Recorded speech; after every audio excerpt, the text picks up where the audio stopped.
Hello everyone. आज इस video में हम लोग oogenesis पूरा कंप्लीट करेंगे। आज oogenesis से रिलेटेड आपके जितने भी डाउट्स हैं आज सारे खत्म होने वाले हैं। तो चलिए शुरू करते हैं। oogenesis जैसा कि नाम से ही समझ में आ रहा है, ऊ मतलब ओवम को ऊ बोला जाता है और जेनेसिस मतलब फॉर्मेशन को। जहाँ भी जेनेसिस वर्ड है, जेनेसिस मतलब बनना, मतलब कि ओवम के बनने को बोलते हैं oogenesis। ओवम को क्या फीमेल गैमेट भी बोला जाता है, स्पर्म को जैसे मेल गैमेट बोला जाता है वैसे फीमेल गैमेट ओवम को बोला जाता है। तो डेफिनेशन हुआ process of formation of mature female gametes, मतलब कि ओवम के बनने के प्रोसेस को कहते हैं oogenesis।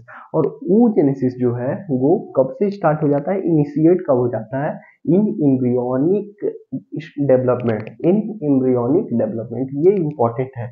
स्पर्मेटोजेनेसिस था वो प्यूबर्टी के टाइम स्टार्ट हो रहा था। मैंने स्पर्मेटोजेनेसिस पे भी एक वीडियो बना रखी है। तो स्पर्मेटोजेनेसिस जो था वो प्यूबर्टी के टाइम स्टार्ट हो रहा था, बट जो oogenesis है ये एम्ब्रियोनिक डेवलपमेंट के टाइम ही स्टार्ट हो चुका है। In human embryo, thousands of oogonia divide rapidly from the second to seventh month of gestation to form 7 million of germ cells। देखिए मैं समझाता हूँ। बहुत सारे फ्रॉग इनवर्टिब्रेट जो होते हैं वो एक महीने में ही बहुत सारा एग ले करते हैं। फ्रॉग तो एक महीने में बहुत सारे अंडे देता है, बहुत सारे अंडे देता है, लेकिन फीमेल ह्यूमन फीमेल में ऐसा नहीं है। ह्यूमन फीमेल में या मैमल्स में ऐसा नहीं है। वो हर महीने क्या होता है, एक एग ही रिलीज करते हैं। तो जो ह्यूमन फीमेल में होता है, ये जो ऊगोनिया है, ऊगोनिया को कहा जाता है फीमेल जर्म सेल। इसी ऊगोनिया से ओवम बनेगा, इसी ऊगोनिया से ओवम बनेगा।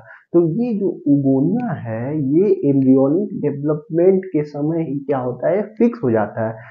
ऊगोनिया एम्ब्रियोनिक डेवलपमेंट के समय ही डिवीजन कर करके अपना नंबर फिक्स कर लेता है। बर्थ के बाद ध्यान दीजिएगा, बर्थ के बाद एक भी ऊगोनिया नहीं बनता है। मतलब बर्थ के बाद ऊगोनिया डिवीजन करता ही नहीं है। जितना डिवीजन करना होगा एम्ब्रियोनिक डेवलपमेंट के समय वो डिवीजन करके अपना नंबर बढ़ा लेगा, और फिर नंबर बढ़ा लेगा और फिर वो डेवलपमेंट या मतलब डिवीजन नहीं करेगा, वो डिवीजन नहीं करेगा बर्थ के बाद।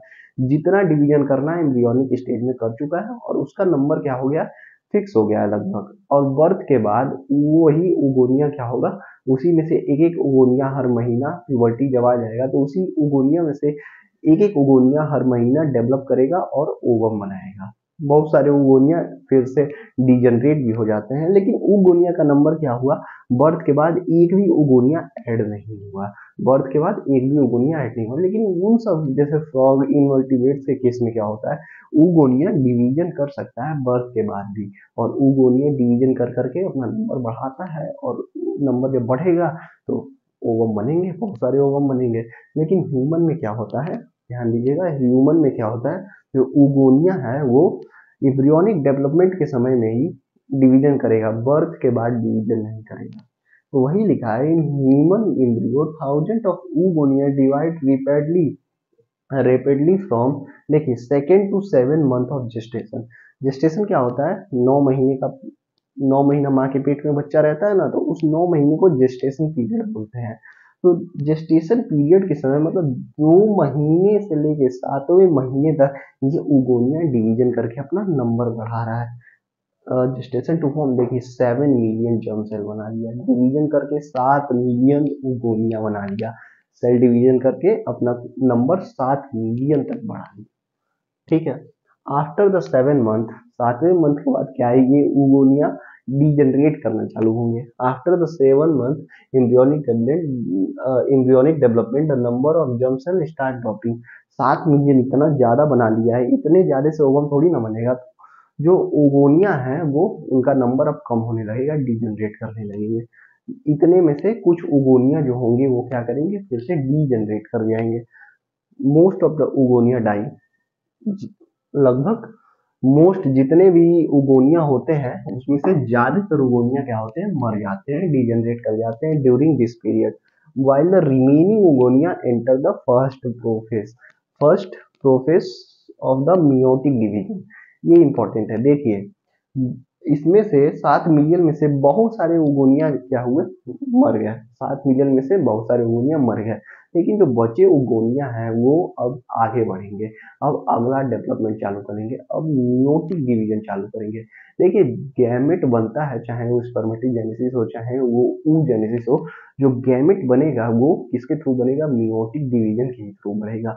तो ये अब जो उगोनिया है अपना नंबर तो बढ़ा लिए, अब ये ओवम बनाने के प्रोसेस में लगेंगे। तो अब ये मियोटिक डिवीजन चालू करेंगे। एम्ब्रियोनिक स्टेज में देखिए 7वें महीने के बाद जब उगोनिया का नंबर बढ़ चुका है तो उसमें से कुछ डिजेनरेट हो गए, मर गए, लेकिन जो बचे हुए उगोनिया हैं वो अभी एम्ब्रियोनिक बच्चे का बर्थ भी नहीं हुआ है, माँ के पेट में ही मियोटिक डिवीजन स्टार्ट कर दिए। मतलब कि इनिशिएट कब हो जा रहा है, oogenesis एम्ब्रियोनिक डेवलपमेंट में।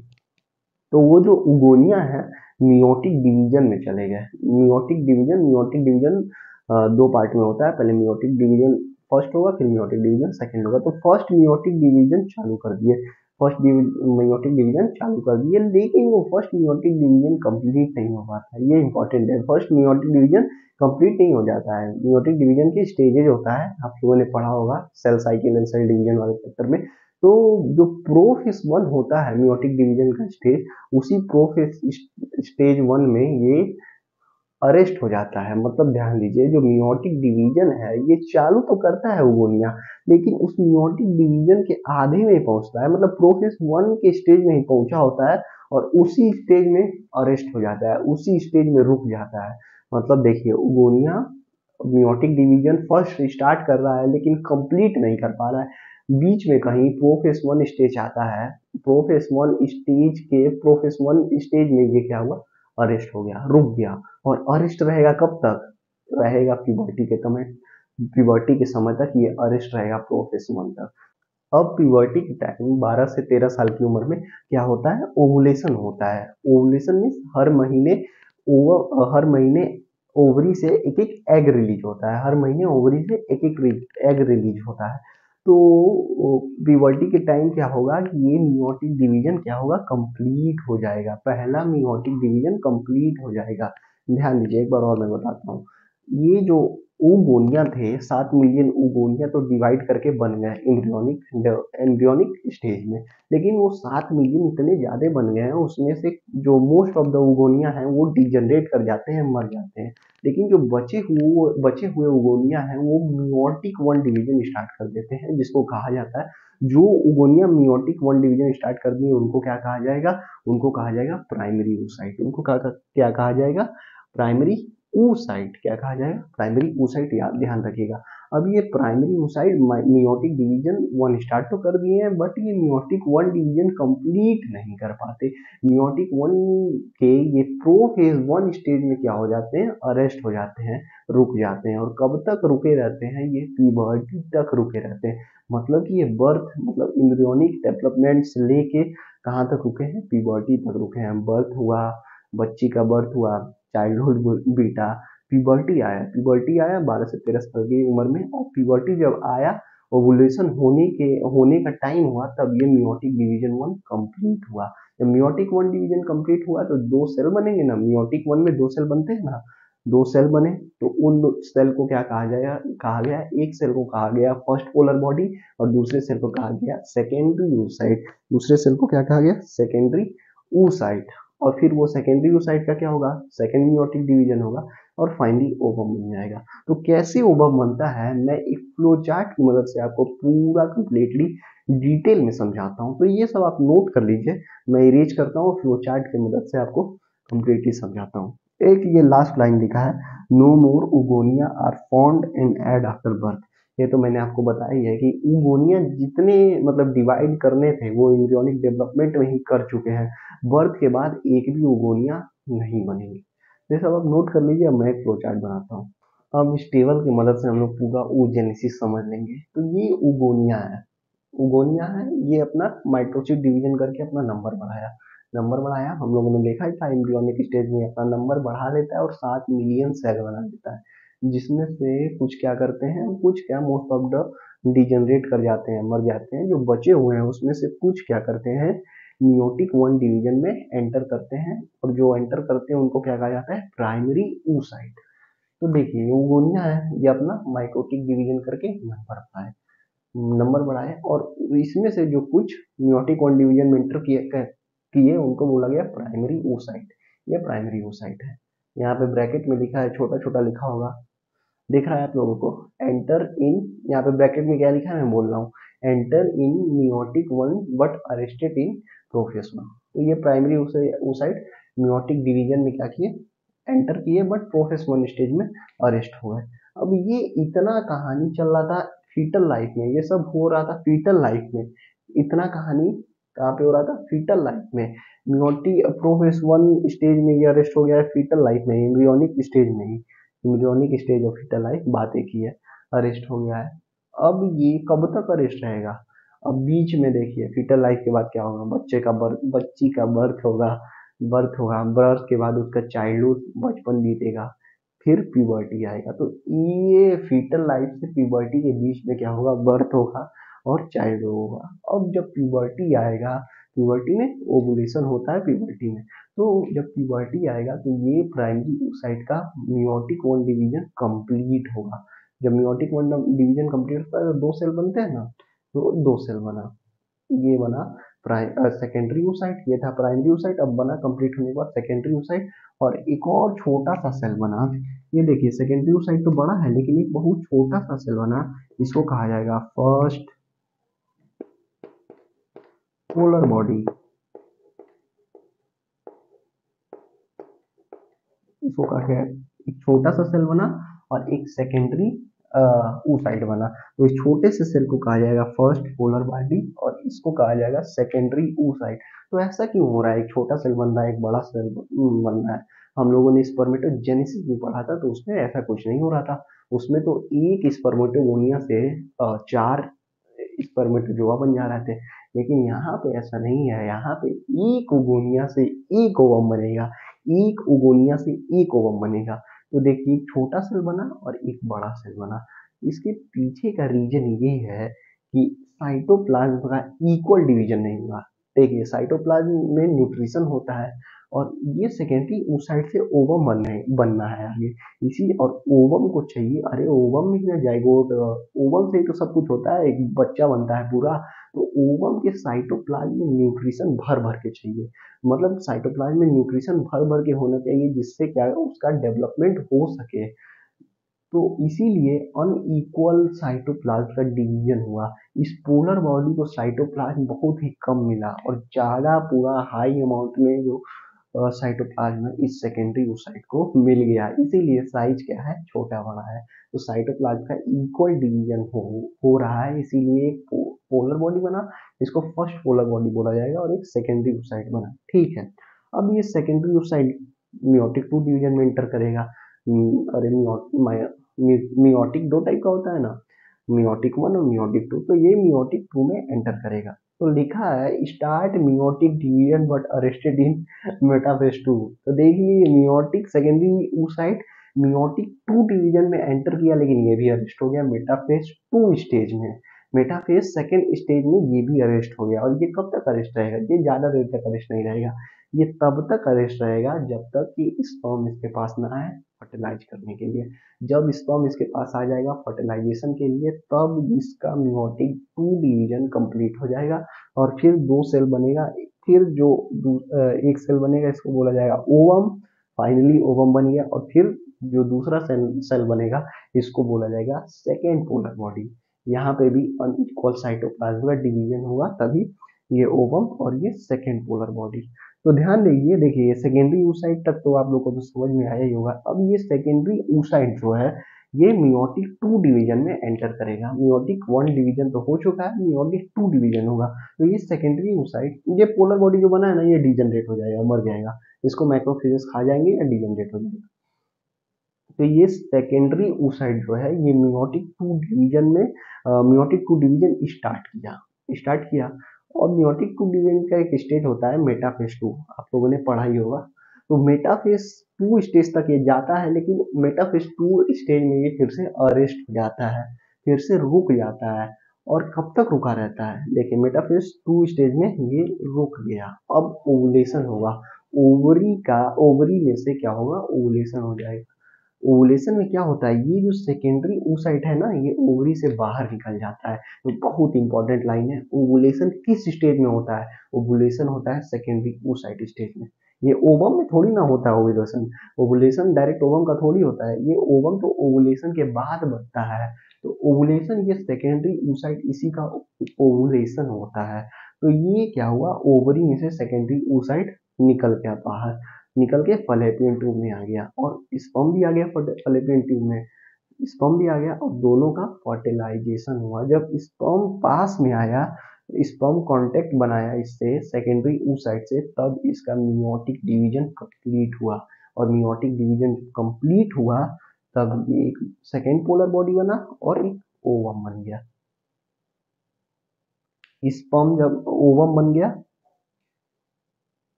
ये था पूरा oogenesis। एक बार और मैं फिर से समराइज कर देता हूँ। देखिए, ये ऊगोनिया है, ऊगोनिया माइटोसिस डिवीजन स्टार्ट करके अपना नंबर बढ़ा लिया। माइटोसिस डिवीजन क्या होता है? तो इक्वेशनल डिवीजन होता है, मतलब कि इसमें क्रोमोसोम नंबर चेंज नहीं होता है। तो ऊगोनिया में अगर 46 क्रोमोसोम है, तो इसमें प्राइमरी oocyte में भी 46 क्रोमोसोम होंगे। अब इसको प्राइमरी oocyte बोलेंगे। ओगोनिया जो कुछ माइटोटिक वन डिवीजन में एंटर कर गए उनको क्या बोला जाएगा? Primary oocyte। अब ये primary oocyte mitotic division start तो किए बट कंप्लीट नहीं करेंगे, प्रोफेस वन स्टेज में अरेस्ट हो जाएंगे। प्रोफेस वन स्टेज में अरेस्ट हो गए, कब तक अरेस्ट रहेंगे? प्यूबर्टी तक। प्यूबर्टी का समय जैसे ही आएगा, इनका मियोटिक वन डिवीजन कंप्लीट हो जाएगा, दो सेल बनेगा, एक पोलर बॉडी एक secondary oocyte। Polar body degenerate कर जाएगा और सेकेंडरी oocyte फिर से सेकेंड मियोटिक डिवीजन क्या करेगा? स्टार्ट करेगा, लेकिन स्टार्ट तो करेगा बट कंप्लीट नहीं कर पाएगा, अरेस्ट हो जाएगा मेटाफेज सेकेंड स्टेज में। और कब तक अरेस्ट रहेगा? जब तक स्पर्म ओवम के पास ना आए, फर्टिलाइजेशन तक ये क्या रहेगा? अरेस्ट रहेगा। जब स्पर्म ओवम के पास आ जाएगा तब इसका क्या होगा? जब इसके कांटेक्ट में आ जाएगा तब इसका मियोटिक टू डिवीजन कंप्लीट होगा और दो सेल बनेंगे, एक सेकेंड पोलर बॉडी और एक ओवम। ये सेकेंड पोलर बॉडी में डिजनरेट कर जाएगा और ये ओवम फाइनली बन जाएगा। तो यही था oogenesis। oogenesis मतलब ओगोनिया से ओवम तक, इस पूरे प्रोसेस को oogenesis कहते हैं। अब हम लोग एक और चीज देखेंगे, फॉलिकोजेनेसिस। ये जो oogenesis हो रहा है ना, इसके साथ साथ फॉलिकोजेनेसिस भी चलता रहता है। अब हम लोग फॉलिकुलोजेनेसिस देखते हैं, मतलब कि फॉलिकल्स का डेवलपमेंट, फॉलिकल्स का डेवलपमेंट, फॉलिकोजेनेसिस। अब ये फॉलिकल्स क्या होता है? तो देखिए, oocyte plus granulosa cell is called follicles. मैं आपको बताता हूँ। देखिए, जैसे कि वो जो ऊगोनिया था, डिवीजन करके प्राइमरी oocyte बनाया, डिवीजन करके माइटोसिस डिवीजन करके अपना नंबर बढ़ाया, जिसमें से कुछ क्या किए? मियोटिक वन डिवीजन में एंटर कर गए, जिसको कहा गया प्राइमरी oocyte। तो प्राइमरी oocyte तो बन गया है, primary oocyte meiotic one division में एंटर किया है और अरेस्ट हो गया प्रोफेस वन स्टेज में। तो प्राइमरी oocyte तक तो समझ गए हैं। तो देखिए, प्राइमरी oocyte, ये जैसे ये प्राइमरी oocyte है, तो इस प्राइमरी oocyte के किनारे किनारे को सेल्स आ जाते हैं। उस सेल का नाम है, कौन से सेल आ जाते हैं? इन सेल का नाम है ग्रेनुलोसा सेल। प्राइमरी oocyte के किनारे किनारे को सेल्स आने लगते हैं, जिन सेल्स का नाम है ग्रेनुलोसा सेल। तो प्राइमरी oocyte प्लस ये सेल्स ग्रेनुलोसा सेल को कहा जाता है फॉलिकल। फॉलिकल तो ऐसे फॉलिकल का भी डेवलपमेंट होता रहता है। तो देखिए, oocyte तो ये अंदर है और इसके किनारे किनारे सेल्स बढ़ते जाएंगे। अभी कम सेल है तो इसको बोला जाएगा प्राइमरी फॉलिकल। कुछ और सेल बढ़ेंगे इसके किनारे किनारे तो उसको कहा जाएगा सेकेंडरी फॉलिकल। और ज्यादा सेल बढ़ेंगे टर्सरी फॉलिकल। लास्ट में जो मैच्योर फॉलिकल्स है, मैच्योर फॉलिकल को कहा जाता है ग्रेफियन फॉलिकल। तो ऐसे फॉलिकल्स का डेवलपमेंट यही है फॉलिकोजेनेसिस। हम लोग फॉलिकोजेनेसिस अब शुरू करते हैं। तो यहाँ से देखिए, each primary oocyte, primary oocyte क्या है? प्राइमरी oocyte क्या है? अभी बताया मैंने, उगोनिया क्या किए? माइटोसिस से डिवीजन करके अपना नंबर बढ़ाए, उसमें से कुछ उगोनिया जो कि मियोटिक वन डिवीजन में एंटर कर गए हैं, उनको प्राइमरी oocyte बोला जा रहा है। Each primary oocyte then gets surrounded by a layer of granulosa cell. जो प्राइमरी oocyte है, उसके किनारे किनारे कुछ सेल्स के लेयर आने लगे, जिसको बोला गया ग्रेनुलोसा सेल। तो इसके किनारे किनारे ग्रेनुलोसा सेल आ गए और इसी को कहा गया प्राइमरी फॉलिकल। Primary follicle. तो अब देखिए, ये फॉलिकल्स तो अब फॉलिकल का भी डेवलपमेंट हुआ ओवरी, फॉलिकल का भी डेवलपमेंट हो गया, प्राइमरी फॉलिकल हो गया। अब प्राइमरी फॉलिकल के बाद सेकेंडरी फॉलिकल बनेगा। तब क्या लिखा है, the primary follicle get surrounded by more layer of granulosa cell. अब इसके किनारे किनारे और ग्रेनुलोसा सेल का लेयर आ जाएगा।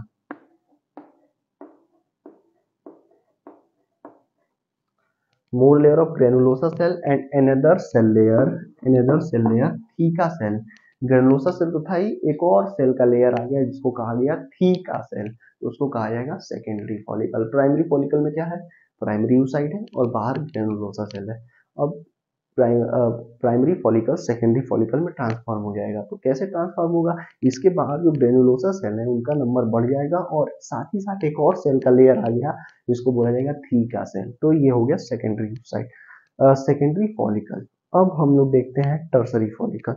अब ये जो सेकेंडरी फॉलिकल है ये टर्सरी फॉलिकल में ट्रांसफॉर्म हो जाएगा बहुत जल्दी। कैसे, इसमें क्या होगा, इसके बाहर इसमें कैविटी बनेगा, इसमें कैविटी बनेगा। ये बहुत इंपॉर्टेंट लाइन है एनसीईआरटी की, एनसीईआरटी में दी रखी है। Secondary follicle soon transform into a tertiary follicle, ठीक है, ये इंपॉर्टेंट लाइन है। Which is characterised by a fluid filled cavity called antrum. तो ये बहुत बार क्वेश्चन भी आ चुका है, फ्लूइड फिल्ड कैविटी एंटरम किस फॉलिकल में मिलता है। तो टर्सरी फॉलिकल, टर्सरी फॉलिकल का यूनिक फीचर है क्या, fluid filled cavity called antrum. तो ये एंटरम क्या है, देखिए ये जो ग्रेनुलोसा सेल है ये अपने आप को ऐसे अरेंज करते हैं और एक कैविटी बना देते हैं। देखिए मैं कहीं जगह बना के बताता हूँ, देखिए यहाँ ऊपर देखिए,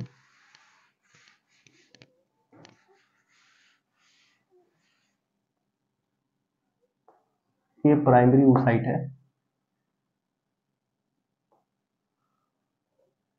ये बाहर थीका सेल है और अंदर की ग्रेनुलोसा सेल इसके किनारे किनारे हैं।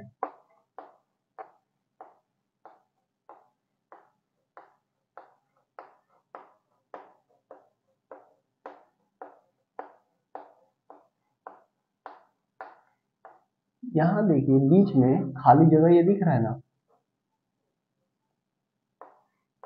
बीच में इतना दूर खाली जगह दिख रहा है, सही से दिख रहा है, बीच में इतना दूर ये खाली जगह दिख रहा है। इसी इसमें क्या है, एक फ्लूइड भरा रहेगा और इसी फ्लूइड फील्ड कैविटी को कहा जाएगा एंटरम। इसी फ्लूइड फील्ड कैविटी को क्या कहा जाएगा, एंटरम।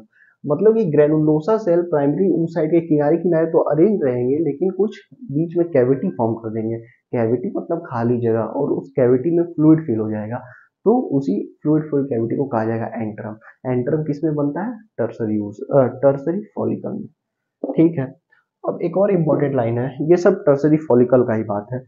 ये जो थीका सेल सेकेंडरी oocyte में, सेकेंडरी फॉलिकल में जो थीका सेल बना था, ये टर्सरी फॉलिकल में ना, जब टर्सरी फॉलिकल बनेगा तो ये थीका सेल अपने आप को दो लेयर में अरेंज कर लेगा। मतलब कि ये जो थीका सेल है अपने आप को दो लेयर में तोड़ लेगा टर्सरी फॉलिकल के स्टेज में। एक तो अंदर जो थीका सेल का, समझिए प्राइमरी oocyte है, ये बाहर थीका सेल का लेयर है सेकेंडरी फॉलिकल स्टेज में। लेकिन ये जब टर्सरी फॉलिकल स्टेज में क्या होगा, एक थीका सेल का लेयर अंदर रह जाएगा और एक बाहर भी थीका सेल का लेयर बन जाएगा। मतलब दो थीका सेल का लेयर बन गया टर्सरी फॉलिकल स्टेज में। तो जो अंदर थीका सेल का लेयर है उसको बोला जाएगा थीका इंटरना, और जो बाहर थीका सेल का लेयर है उसको बोला जाएगा थीका एक्सटर्ना। तो वही लिखा है, the theca layer is organize into an inner theca interna and an outer theca externa, ठीक है।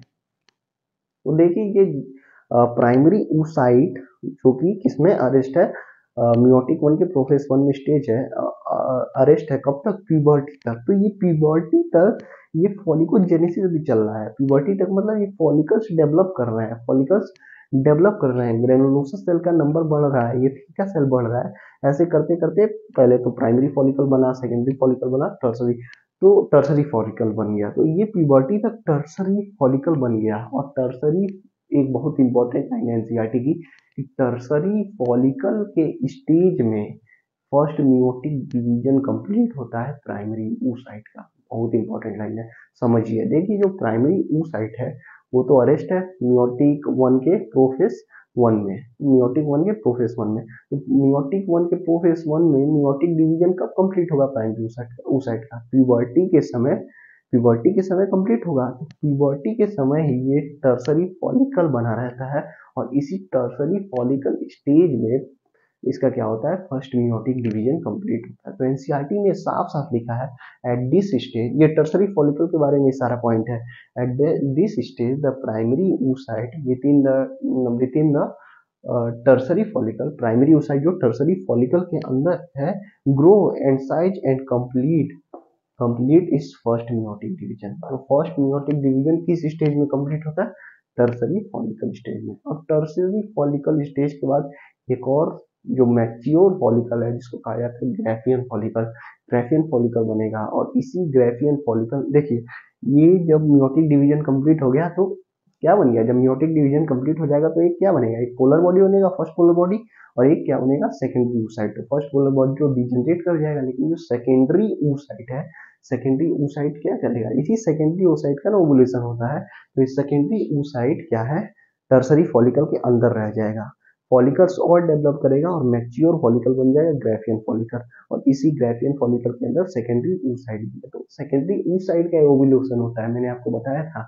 ये ग्राफियन फॉलिकल क्या होगा, वो ओवुलेशन कैसे होगा, ये ग्राफियन फॉलिकल रप्चर हो जाएगा, टूट जाएगा, ब्रेक कर जाएगा और इसमें से सेकेंडरी oocyte बाहर निकल जाएगा। और ये जो टूटा हुआ ग्राफियन फॉलिकल है, जो टूटा हुआ ग्राफियन फॉलिकल है, जो बच जाएगा, यही Graafian follicle temporary endocrine gland का काम करेगा।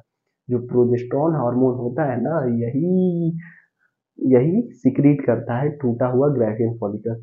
इस टूटे हुए ग्राफियन फॉलिकल को एक स्पेसिफिक नाम दे देते हैं, इसको कहा जाता है कॉर्पस लुटियम। जो कि इसके बारे में हम लोग को उसमें मेंस्ट्रुअल साइकिल में डीप में पढ़ना है। मेरा मेंस्ट्रुअल साइकिल का एक वीडियो होगा, उसको आप देखिएगा, वो बहुत ही शानदार वीडियो है। पूरे कॉन्सेप्ट आपके मेंस्ट्रुअल साइकिल के क्लियर हो जाएंगे। तो मैं बता रहा था कि ग्राफियन फॉलिकल टर्सरी फॉलिकल के बाद बनेगा ग्राफियन फॉलिकल, जो कि मैच्योर फॉलिकल है। और इसी ग्राफियन फॉलिकल के अंदर क्या होता है, सेकेंडरी oocyte होता है और ग्राफियन फॉलिकल रप्चर हो जाता है और इसमें से सेकेंडरी oocyte बाहर निकलता है, ओवुलेशन हो जाता है। तो मैं कुछ पॉइंट्स और बचे हैं ग्राफियन फॉलिकल के बारे में, मैं इसको लिख देता हूँ, आप ये सब तब तक नोट कर दीजिए। अब जो टर्सरी फॉलिकल है वो मैच्योर फॉलिकल ग्राफियन फॉलिकल में चेंज हो जाएगा और उस ग्राफियन फॉलिकल में से क्या होगा, ओवुलेशन हो जाएगा, जो सेकेंडरी oocyte है वो बाहर निकल जाएगा।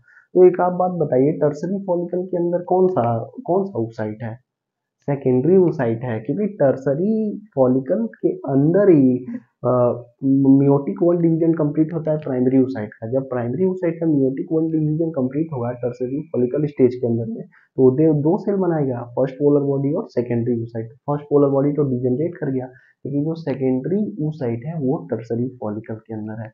तो क्या लिखा है, चलिए पढ़ते हैं। Tertiary follicle further changes into the mature follicle और ग्राफियन फॉलिकल। तो मैच्योर फॉलिकल को क्या बोलते हैं, Graafian follicle. The secondary oocyte form a new membrane called zona pellucida surrounding it. ये इंपॉर्टेंट है, जो सेकेंडरी oocyte है जो कि टर्सरी फॉलिकल के अंदर है, ये अपने बाहर एक नया मेम्ब्रेन बना लेता है, जिस मेम्ब्रेन को कहते हैं जोना पेलिसुडा। जैसे ये मान लीजिए पूरा पूरा ये टर्सरी फॉलिकल है, डायग्राम इसमें बनाया, ऐसा तो नहीं होता है, बहुत से सेल इसमें होते हैं, लेकिन मान लीजिए सारे सेल के लेयर को एक सेल का लेयर मान लीजिए, ये बाहर पूरा लेयर है और ये अंदर सेकेंडरी oocyte है। तो ये सेकेंडरी oocyte जो है अपने बाहर एक और लेयर बना लेता है जिसको कहा जाता है जोना पेलिसुडा। जोना, और इस जोना पेलिसुडा का इम्पोर्टेंट हम लोग फर्टिलाइजेशन में देखेंगे। जब हम फर्टिलाइजेशन टॉपिक पढ़ेंगे तो वहां पे इस जोना पेलिसुडा लेयर का इम्पोर्टेंट देखेंगे। तो क्या लिखा है, the secondary oocyte form a new membrane called zona pellucida surrounding it. फिर क्या होगा, ग्राफियन फॉलिकल नाउ रप्चर। अब ग्राफियन फॉलिकल रप्चर होगा to relieve the secondary oocyte from the ovary by the ovulation. Ovulation हो जाएगा, Graafian follicle rupture हो गया और सेकेंडरी oocyte बाहर निकल जाएगा। तो ध्यान दीजिएगा, जब सेकेंडरी oocyte बाहर निकलेगा तो इसके बाहर एक और लेयर है जिसका नाम है जोना पेलिसुडा। जोना पेलिसुडा। तो एक बार मैं समराइज कर देता हूँ पूरा फॉलिकोजेनेसिस। सबसे पहले था प्राइमरी फॉलिकल। प्राइमरी फॉलिकल में क्या था, प्राइमरी oocyte और कुछ किनारे किनारे ग्रेनुलोसा सेल।